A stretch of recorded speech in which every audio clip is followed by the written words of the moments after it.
Victoria Arlen, an almost unbelievable story, captured the nation's attention as few cases do. I woke up with severe pain on my right side. My mom's not responding, no one's responding, and I can't move my eyes. She was trapped inside her own body.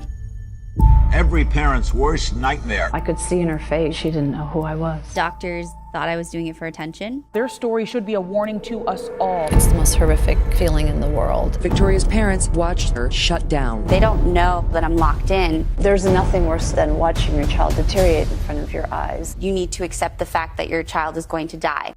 My biggest fear was that I would be given up on. I said, I can't do this alone. Every moment was just about surviving. That was the reality for 4 years. That's when things changed forever. They didn't understand what was going on. Each night, I would be terrified that I wouldn't wake up the next day. I was losing her. Everything that happened to me could have been prevented. So how did this happen? The Victoria you knew was not coming back. We thought this is how it's going to be forever. How did you know that something was wrong? I'd be trying to walk around the house and my right foot was dragging and the pain was getting worse.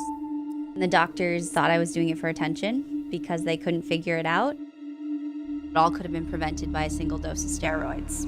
By the time I became unresponsive, it was too late for anything. Within 2 weeks, my legs were gone, and all I remember is going into an ambulance. Victoria regained consciousness after nearly 3.5 years in a vegetative state. She could see and hear, but she couldn't communicate. I literally was a prisoner, and wherever my eyes were, I could see, but I couldn't control them. There's no worse feeling than being aware but not being able to communicate or give your family any sign that you're in there. My biggest fear was that after a while, I would just kind of be given up on. I had to prepare for the possibility of dying. I remember this doctor walking in and saying to my mom, that's it, you know, she's gonna die, you need to accept that.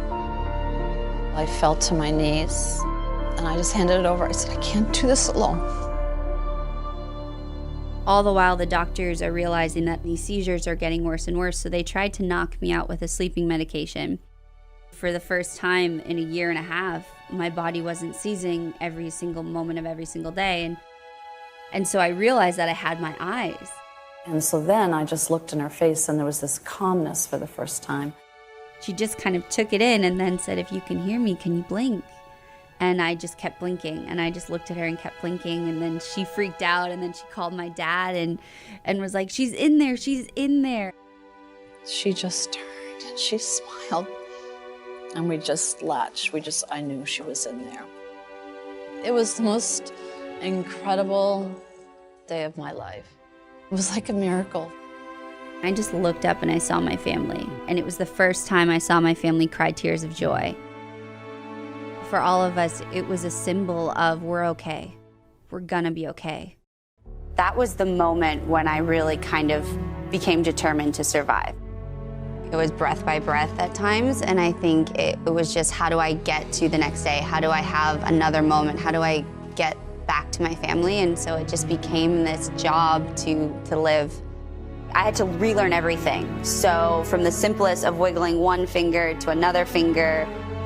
In less than a year, you go from being able to track your mother with your eyes to going to school. Back in school. Yeah, I mean, I was rolling around in a wheelchair and I still had a lot of deficits, but I was talking. I was just trying to find normalcy. This awakening was a miracle, but I had irreversible damage to my spinal cord and that I would be paralyzed the rest of my life. And I said, don't you ever let anybody tell you you can't do something that you can do. I said, if you want to do this, we'll go for it. And November of 2015, we felt a flicker in my right hip flexor. At this point, it was almost a decade that I'd been paralyzed, and so the likelihood, the chances of that were slim to none. And it was just a twitch, but for me, I was like, that's a spark. Very quickly, we started channeling more and more muscles firing. Almost 10 years to the day, I took one step, then another step, then started walking. Fall of 2016, got rid of all my leg braces and crutches for good. And then I was back on my feet. I couldn't be any more proud as a parent to think that I have a child that is giving hope.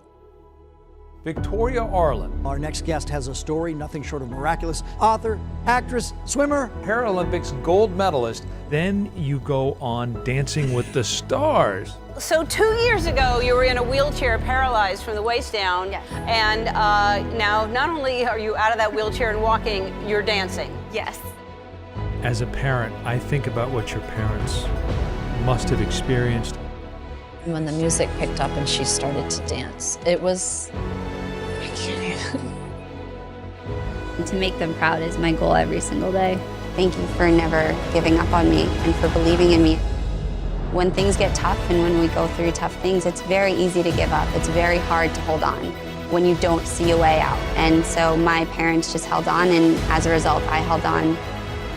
When life hits back at you, when these unwelcomed and unexpected challenges test you, when that happens, you can either let these obstacles pull you down, or you can stop, take a deep breath, and take a moment to find things in your life that you have to be grateful for. And when you do that, when you focus on what you still have, you will find that it creates hope, hope that tomorrow will be just a bit better than today.